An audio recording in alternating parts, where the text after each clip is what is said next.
curso de técnica cirúrgica, eu vejo que ele é importante para os estudantes de veterinária, por quê? Porque é uma oportunidade de treinar habilidades cirúrgicas práticas, né? A gente vê que a maior parte das faculdades acaba tendo muito conteúdo teórico e o estudante não tem a oportunidade de treinar, de colocar a mão na massa ali na real. E a gente sabe que a cirurgia não é uma disciplina teórica, é uma disciplina que exige treino. E é isso que eu sinto que os estudantes vêm fazer aqui com a gente: treinar, treinar e treinar.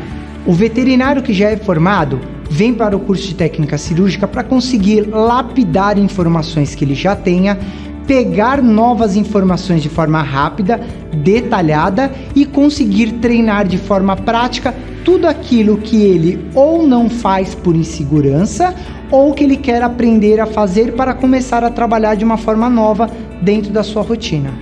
Como pessoas da minha cidade passaram, que o curso foi sensacional, maio de 2022, falaram, eu já comecei a correr atrás, mandei mensagem pro pessoal, incomodei muito o pessoal da secretaria, fiz a matrícula, carreguei 5 amigos meus comigo pra cá e essa parte é muito emocionante porque foi difícil estar aqui.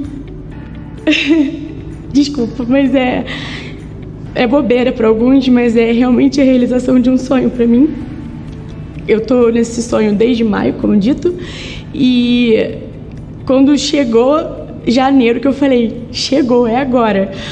E falei, eu consegui, porque às vezes questão financeira, né, da gente estar em outro lugar, eu sou do Rio, então vir para São Paulo em outro lugar, mas deu tudo certo, então o sonho se realizou, concretizou, eu formei na técnica intensivo de técnica cirúrgica, tá aqui e se eu fosse vocês, eu vinha também, porque vale muito a pena e eu tô falando de todo o coração, tá, gente? Eu tô me sentindo muito mais segura para poder fazer agora as técnicas que eu aprendi aqui. Formei!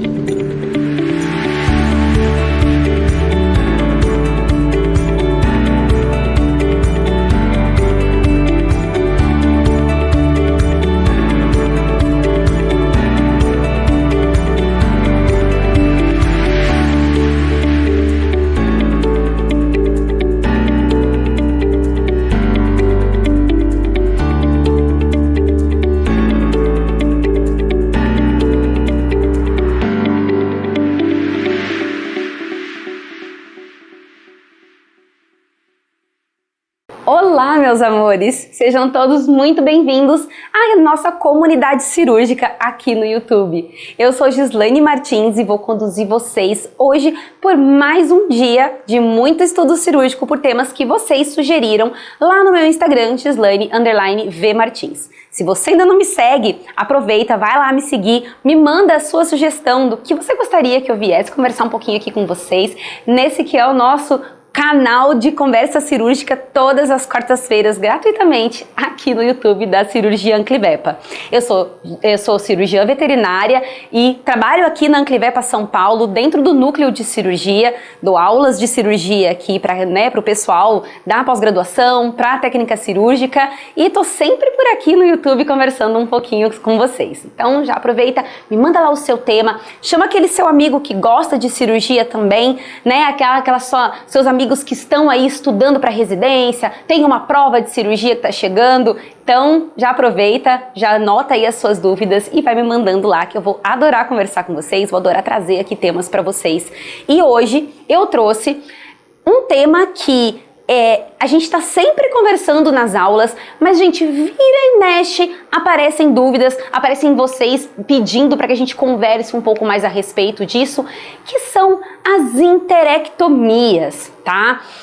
A gente sabe que é um procedimento até que rotineiro, né? É um procedimento que a gente faz bastante na rotina, mas até hoje tem alguns detalhes, né? Alguns pontos ali que parece que ficam um pouco nebulosos durante a nossa conduta cirúrgica. Então hoje a gente vai falar de algumas dicas práticas para que você não tenha mais intercorrências na sua enterectomia, para que você consiga fazer esse procedimento da melhor forma possível e tenha aí muito sucesso no seu procedimento, tá? Então, já acha um lugar confortável aí para assistir essa aula, já busca aí um cantinho da sua casa, do seu trabalho, tá no carro assistindo, então já deixa aí um ambiente para que você consiga prestar atenção nessas nossas próximos minutos aqui, porque eu vou dar bastante dica prática para que você possa desempenhar as enterectomias da melhor forma possível. Vamos começar falando aí primeiro de corpos estranhos lineares, gente? Eu sei que nem todas as vezes a gente precisa se preocupar com enterectomias quando a gente fala de corpos estranhos lineares. Mas a verdade é que todas as vezes que a gente atende esses pacientes que têm linhas ali embaixo da língua, por conta do plissamento, por conta do grau de lesão que pode acontecer aqui na face mesentérica desses pacientes, é importante vocês conversarem com o tutor sobre a possibilidade de ressecção, muitas vezes de grandes trechos ali dessas alças intestinais, e inclusive sobre as intercorrências desses procedimentos. E não só isso, gente, já se preparem para que seja necessário uma enterectomia. Não tem nada pior do que você estar ali no seu transoperatório, você se preparou apenas para uma enterotomia simples, e aí de repente virou uma enterectomia e você precisa ficar recrutando alguém que está de fora do procedimento para abre uma coisa, abre outra. Então já se prepara para isso. Já deixa todo o material necessário para uma enterectomia todas as vezes que vocês estiverem diante ali de corpos estranhos lineares, tá certo? Porque eventualmente você pode estar diante de uma situação como essa. Vejam o que aconteceu aqui, gente, na face mesentérica desse intestino, tá? Então, a pressão que a linha causa aqui na face mesentérica, né? Então, quando a gente tem ali aquele plissamento, dependendo da espessura dessa linha e da cronicidade dessa afecção, vocês podem sim ter uma lesão irreversível aqui nessa região de face mesentérica. Aqui, gente, não dá para fazer apenas uma enterorrafia, não dá para eu vir ali apenas com a minha linhazinha, com a minha agulha e fazer uma sutura. Isso porque eu tenho necrose aqui deste trecho, tá? Esse tecido está desvitalizado, eu não vou conseguir fazer sutura, vai rasgar e mesmo que não rasgue, ele vai necrosar, vai ter deiscência, então não vai dar certo, tá certo? E mesmo que não seja desse tamanho todo aqui de desvitalização, às vezes você tem seriados pontos de ruptura, tá? Pequenos pontinhos de ruptura ali, muito próximos. Também, gente, evitem ficar fazendo enterorrafia nesses múltiplos pontos, porque eles também estão desvitalizados. A gente precisa lembrar nesses momentos é da anatomia da alça intestinal. Lembrem-se que a gente tem vasos que passam aqui na face mesentérica que estão nutrindo ali aquela região. Então, se você tem desvitalização, é sinal que você perdeu essa vascularização. Então, não é tão simples quanto apenas fazer uma enterorrafia. Se você não tem mais suprimento sanguíneo, você não tem mais capacidade de cicatrização desta área, tá? Então, corpos estranhos lineares, você pode, eventualmente, ter lesões potenciais ali para precisar de uma enterectomia. Tá? Então lembre-se sempre aí dos vasos mesentéricos. E aí, como eu falei para vocês, tá? Eventualmente vocês podem aí precisar de fazer a ressecção de grandes trechos cirúrgicos, tá? Então, dependendo da área acometida, mesmo que você não tenha uma área inteira de necrose, você tem ali múltiplos pontos de ruptura, tá? É lógico, gente, que existe o que a literatura diz, então a literatura fala pra gente que eu posso fazer a ressecção de até 70% de intestino delgado de um paciente. E existe a condição clínica deste animal, tá? Então, o fato de eu poder fazer grandes ressecções não quer dizer que esse animal vai ter uma vida plena, feliz e normal no pós-operatório. Quanto maior for a minha área de ressecção, pior é o prognóstico, mais delicada vai ser a condição clínica desse paciente no pós-operatório, no que diz respeito tanto à recuperação, quanto também à absorção de nutrientes no pós-operatório, tá? Mas, infelizmente, eventualmente a gente tem a necessidade de fazer ressecções amplas ali desses animais que são acometidos por corpos estranhos lineares.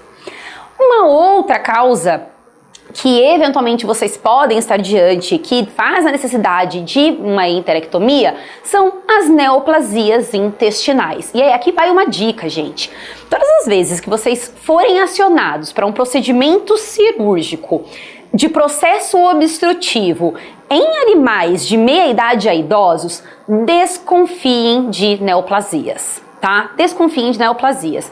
Isso porque não é comum que um animal mais velho faça ingestão de objetos, né? Não estou dizendo que isso é impossível, mas não é comum. O mais comum é processos obstrutivos por conta de neoplasias. Então, o mais seguro para vocês, como o cirurgião responsável pelo caso, é conversar com o tutor sobre esta possibilidade e também fazer toda a pesquisa de metástase pré-operatória. Então já façam um raio-x torácico, né? Além do ultrassom abdominal, que com certeza esse paciente já está vindo, afinal de contas foi observado um processo obstrutivo, mas sempre pensem na possibilidade neoplásica. Por quê? Uma vez que vocês estejam diante de uma neoplasia, nós vamos precisar nos preocupar não só com as metástases, mas também com a margem, né? A margem de segurança ali, que nós vamos precisar fazer a ressecção juntamente com a formação, além das biópsias de linfonodos, né? Então vai ser importante fazer a biópsia de linfonodo mesentérico ali, jejunal, para que você também tenha um estadiamento ali desse tumor, tá certo? Uma outra causa bastante comum pra gente na rotina clínica são os encarceramentos por conta de hérnias. Eu trouxe aqui, por exemplo, para vocês uma hérnia inguinal encarcerada e estrangulada, tá? Lembrando que os estrangulamentos são um quadro piorado ali, né, uma evolução de piora dos encarceramentos, uma vez que você deixa de ter o suprimento sanguíneo dessa estrutura herniada, tá? Fazendo com que você tenha desvitalização desse trecho de alça intestinal. Tanto você pode ter esse acometimento em hérnias umbilicais, quanto também pode ter em hérnias inguinais, em hérnias perineais, enfim. Todas as vezes que você tem uma falha na musculatura ali de cavidade abdominal, você pode evoluir para o encarceramento e, posteriormente, para um estrangulamento. E uma vez estrangulado, uma vez com desvitalização deste tecido, você vai provavelmente precisar fazer ali a ressecção deste trecho, tá? Então, como mostra o exemplo aqui, então é importante que você faça a exteriorização de grandes trechos ali daquela alça intestinal, tá? O que eu tô dizendo isso? Evitem, gente, fazer a enterectomia ali pelo acesso herniário. Ali a sua visualização ela é muito pequena. Então, normalmente, a gente vai abrir o abdômen deste paciente, né? Nesse caso, que era uma hérnia inguinal. A gente acessa o abdômen pela linha média e pela linha média, aí sim, eu vou avaliar todas as alças. Eu vou ver qual que é a amplitude dessa desvitalização desse tecido, o quanto de intestino eu realmente vou precisar ressecar para fazer esse procedimento com mais segurança, para que vocês não façam ali a remoção de um trecho muito próximo ao que está desvitalizado e corram o risco de possivelmente ter ali uma deiscência no pós-operatório, tá? Então o ideal é que vocês façam a ressecção de margens ali de tecido sadio para garantir que vocês vão ter uma boa cicatrização desse trecho de alça que estava acometido ali naquela hérnia. Um outro exemplo de causas de enterectomia são as intussuscepções, tá? As intussuscepções nada mais são do que quando eu tenho um aumento exacerbado do peristaltismo em alça intestinal e eu acabo tendo um encarceramento de um trecho de alça dentro do outro, tá? Então, eu tenho um trecho mais caudal que acaba fazendo ali, né, a intussuscepção de um trecho mais cranial. Quando eu tenho esse tipo de situação, gente, eu também tenho um garroteamento desta alça que acabou ficando internamente. Este garroteamento pode evoluir para desvitalização, né, para necrose e ser necessário de fazer ali a ressecção deste trecho de alça. O que é importante a gente entender, gente? Nem sempre vocês vão conseguir reduzir essa intussuscepção. Trouxe aqui um videozinho que mostra um exemplo de uma intussuscepção que era bastante aguda, tá? Não, isso aí tinha acontecido há pouquíssimas horas, então a gente conseguiu desfazer, na verdade, essa intussuscepção. não é sempre que vocês vão conseguir fazer esse tipo de manipulação, tá? Isso precisa ser feito de uma forma bastante delicada e, no menor sinal de que essa parede da serosa começou a rasgar, você para tudo que tá fazendo, faz o clampeamento e retira o bloco inteiro, tá? A gente evita terminar ali de desfazer naquela intussuscepção quando tudo tá rasgado ou quando você já percebe que tem perfuração, que tá ali com áreas de ruptura, a gente não desfaz ali a intussuscepção, retira todo o bloco, tá? Isso para evitar extravasamento de conteúdo dentro do abdômen, para evitar a liberação de radicais livres na corrente sanguínea e para que você tenha ali o procedimento feito de uma forma mais rápida e mais eficiente, uma vez que você tem todo um trecho ali acometido, tá? Como por exemplo nessa situação. Então, é um trecho de intussuscepção, tá? Que apesar de não ter área de ruptura, vejam que o colega, ele desfez a intussuscepção, mas tinha uma área desvitalizada, tá? Então, neste momento, a gente precisa rapidamente fazer o clampeamento aqui para poder fazer a remoção desse trecho, porque eu já tô tendo liberação de radicais livres aqui na corrente sanguínea por conta desta área de necrose. Outro acometimento também que a gente pode ter, que é bastante grave, são as torções intestinais, certo? As torções intestinais, gente, elas não têm uma causa de base muito bem esclarecida, tá? Existem algumas hipóteses, como aumentos de peristaltismo, algumas cirurgias prévias, esfoliação por verme, mas o fato é que não existe ali uma causa predisponente que a gente consiga realmente prever que isso vai acontecer, mas elas são sempre alterações bastante graves, tá? A quantidade de alça intestinal que vai ser comprometida também é bastante variável, mas é importante lembrar que, da mesma forma com a intussuscepção, este trecho que é torcido, ele deve ser removido, deve ser ressecado sem distorcer. Tá? Então a gente faz o clampeamento e faz a remoção, a enterectomia, sem distorcer este trecho, para evitar ali a grande disseminação de radicais livres, de células de toxinas por conta dessa necrose ali na corrente sanguínea e também para evitar o extravasamento de conteúdo caso haja alguma área de ruptura.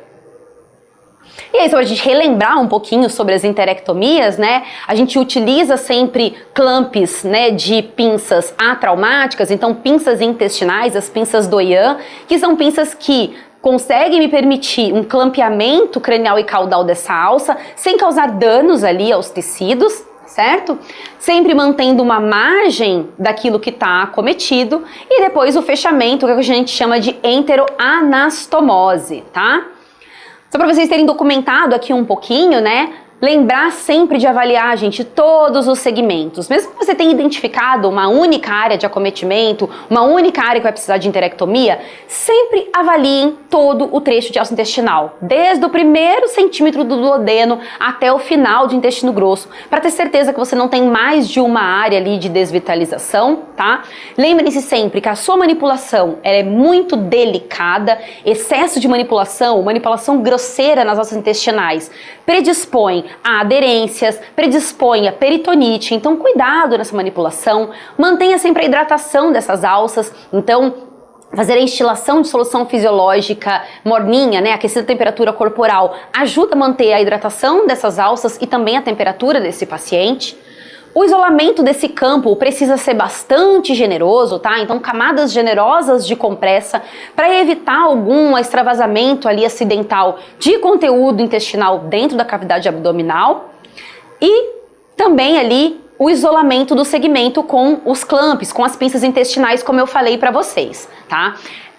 Antes de fazer esse clampeamento, façam a ordenha do conteúdo fecal ali, do conteúdo intestinal, tanto para cranial quanto para caudal, para minimizar a quantidade de conteúdo que vai ser liberado no momento da ressecção desse trecho da enterectomia, tá?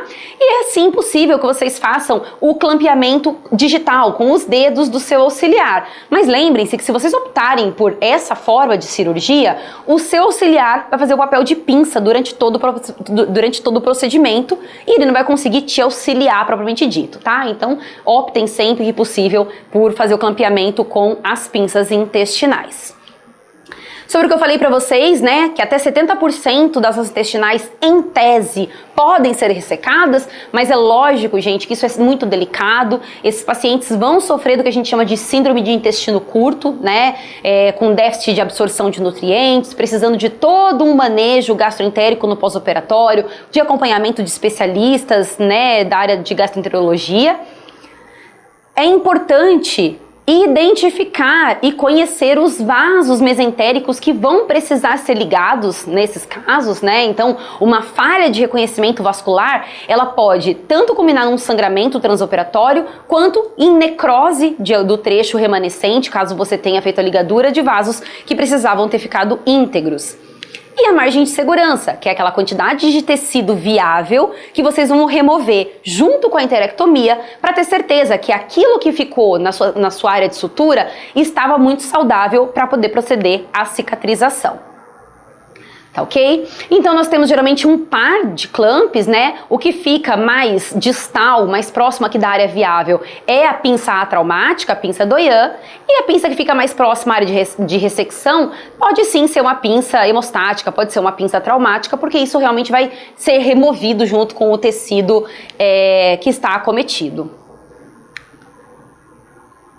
E aí o que eu falei para vocês, né, sobre identificação vascular. Então, a gente precisa ali entender qual que é a área que vai ser ressecada, estabelecer ali a sua margem, né? Então, aqui nesse caso, era um paciente que ele não tinha uma área de desvitalização, mas ele tinha uma área cicatricial de um procedimento, de uma lesão prévia, onde ele teve uma estenose aqui por conta dessa fibrose, tá? Então, a nossa área aqui, a nossa margem, respeitando aqui esse trecho mais fibroso, e aí feito isso, a gente vai entender as possibilidades vasculares aqui que podem ser ressecadas, tá? Então é importante a gente entender, pessoal, que dentre esses vasos que estão aqui na nossa, né, no nosso campo cirúrgico, eu tenho vasos que estão indo para a minha área de interesse cirúrgico e outras que estão indo para as minhas margens que vão permanecer no paciente. Então, fazer essa identificação do que vai ficar no paciente, do que vai ser retirado, é muito importante. Então, por exemplo, naquelas possibilidades que eu mostrei para vocês, se eu preciso remover este trecho, e se eu optar por remover, né, fazer a ligadura deste vaso aqui em rosa, o que vai acontecer? Eu vou sim ocluir o sangue que está indo para minha região a ser ressecada, certo? Mas eu também vou ocluir o sangue que está indo, gente, para este trecho, estão vendo? Que eu tenho aqui uma bifurcação desse vaso, ou seja, eu vou ter necrose desse trecho. Então, este vaso não pode ser ligado nesta altura. Por outro lado, se eu optar por ligar estes vasos aqui, o que vai acontecer? Eu vou ter necrose, tanto deste lado, ó, é o vasinho que está nutrindo, gente, este trecho, quanto do outro lado remanescente. É o pior erro que a gente pode cometer. São os vasos que justamente precisavam ficar íntegros e a gente procedeu à ligadura. E não somente isso, né? Eu posso ter hemorragia aqui deste trecho, porque o sangue que está vindo aqui dessa região, ó, ele está íntegro. Eu liguei só a ramificação, tá? Então esse é o pior erro que a gente pode cometer. E por fim, a outra possibilidade que a gente tem é fazer a ligadura após a bifurcação. Com isso, eu consigo manter a vascularização que vai para o tecido adjacente. Esse daqui desse lado eu nem cheguei perto, então ele está íntegro, tá? E eu consigo ocluir o que está indo para a área ser ressecada. Existe também a possibilidade de ligar os pequenininhos, um por um. Apesar de ser um pouco mais demorado, ele também vai me dar o mesmo resultado nessa ocasião aqui. Lembrar também, gente, que diante de um tecido vivo, uma vez que eu faço a ressecção ali dessas bordas, a resposta que a mucosa, né, a face interna da alça intestinal vai ter pra gente é começar um processo de eversão. Vocês conseguem ver, gente, que tá evertidinho aqui, olha? Para vocês começarem a fazer a enteroanastomose de vocês, o ideal é que para vocês terem ali uma coaptação perfeita desses bordos, é ir com uma tesoura bem delicada e aparar esse pedacinho de mucosa, tá? Então a gente realmente remove essa mucosa, porque na enteroanastomose eu preciso que o máximo de serosa, que é a camada externa, se toque com a serosa, fazendo uma coaptação perfeita. Então esta mucosa, ela prejudica bastante ali essa cicatrização. Então vai com uma tesourinha de íris, uma medicine balm bem delicada e faz ali a remoção dessa borda evertida de mucosa. E aí sim a gente pode fazer a nossa enteroanastomose, tá? Existem alguns padrões que a literatura permite que a gente faça, tanto a sutura simples contínua, e aí a sutura simples contínua, ela pode ser feita numa única volta, né? Começando de um lado, fazendo 360 graus, quanto fazendo em 2 etapas. Então a gente faz ali o primeiro ponto na borda mesentérica, faz meia lua de sutura e depois continua com um ponto isolado na borda antimesentérica e faz a outra metade da circunferência, tá? É interessante fazer dessa forma porque a gente evita repuxar esse ponto, evita fazer o efeito que a gente chama de bolsa de fumo, tá? Se isso acontecer, a gente tem diminuição de luz, certo? E aí isso pode propiciar alguma estenose dessa alça intestinal. Ou então, vocês podem optar por também fazer pontos simples isolados, tá? É um pouco mais demorado, mas é um tipo de sutura que te permite uma coaptação bem bacana, permite que você distribua melhor essa sutura e que faça uma oclusão bastante perfeita dessas duas bordas intestinais. É importante também fazer a síntese mesentérica, tá? Então, uma vez que a gente fez ali a ligadura e ressecção do trecho de mesentério desta área acometida, é importante fechar. Aqui nesse exemplo ele tá com uma sutura simples separada, mas poderia ser uma sutura contínua, não tem problema. Mas é importante fechar justamente para que eu não tenha ali uma área aberta, para que uma outra alça intestinal não acabe passando por ali e fazendo um processo de torção. Então a enteroanastomose, como eu disse para vocês, ela pode ser simples, isolada, quanto contínua, tomando aqueles cuidados que eu citei para vocês, desde que eles sejam perfeitamente aposicionais. Os fios precisam ser sempre bastante delicados, gente. Pelo menos um fio 4-0. Em felinos, muitas vezes a gente utiliza fios 5-0, porque precisamos realmente de fios delicados e de agulhas atraumáticas, aquelas agulhas cilíndricas que não têm faces cortantes como as trifacetadas, por exemplo, tá? Nosso padrão ouro de sutura é sempre fazê-lo com um fio absorvível, sintético, monofilamentar, que tenha um tempo de perda de tensão ali razoável, tá? Então as polidioxanonas, por exemplo, são fios bastante interessantes para que a gente possa utilizar nessas alças intestinais para fazer enteroanastomose. E aí, por fim, a gente faz ali também o teste do extravasamento, né? Então, com a ajuda ali de uma seringa e de uma agulha, com o auxílio de uma seringa e de uma agulha bastante delicada, uma agulhinha de insulina, faz-se a infusão de uma pequena quantidade de solução fisiológica nesse trecho ocluído, para se certificar de que não existe nenhuma área de extravasamento entre os seus pontos. Lembrando, gente, essa dica também é de ouro. Não é para colocar um monte de solução fisiológica a ponto de estabelecer uma grande pressão nessa área operada. Pensa que você está num trecho que acabou de sofrer uma sutura. Sim, você tem um processo inflamatório ali estabelecido e a alça intestinal, gente, não trabalha sob pressão, tá? Então não precisa. Basta colocar um pouquinho de solução fisiológica, o suficiente apenas para deixar ali uma repressão e aí você pode sim com os dedos massagear e ver se extravasa por algum ponto. Tá? Mais ou menos dessa forma aqui, então não precisa colocar grandes quantidades, apenas para ver se realmente extravasa em algum ponto, ok? E aqui só para mostrar para vocês um aspecto final, tá? De uma enteroanastomose. Esse caso era um paciente que também foi feita uma biópsia intestinal. E aí, jamais esquecer, antes de terminar o seu procedimento, é importante fazer uma lavagem regional. Isso se você não teve ali o extravasamento de conteúdo dentro do abdômen, que necessitasse de uma lavagem total do abdômen. Uma lavagem extracavitária regional é o suficiente, com solução fisiológica aquecida à temperatura corpórea. E sempre fazer a troca de luvas e de material antes do fechamento da cavidade. Lembre que o seu material até aqui ficou contaminado porque ele teve contato com a luz intestinal. Então, você precisa agora ter materiais, tanto de preensão quanto de síntese, completamente limpos, e também fazer a troca das luvas ali, da compressa, de tudo que teve em contato ali com esse trecho de alça intestinal, para realmente fazer um fechamento de maneira limpa. E por fim, procedam sempre à omentalização deste trecho. Gente, o aumento ele vai ajudar muito na sua cicatrização e também vai ajudar que você não tenha aderência desse trecho de alça nas outras estruturas, nas outras vísceras.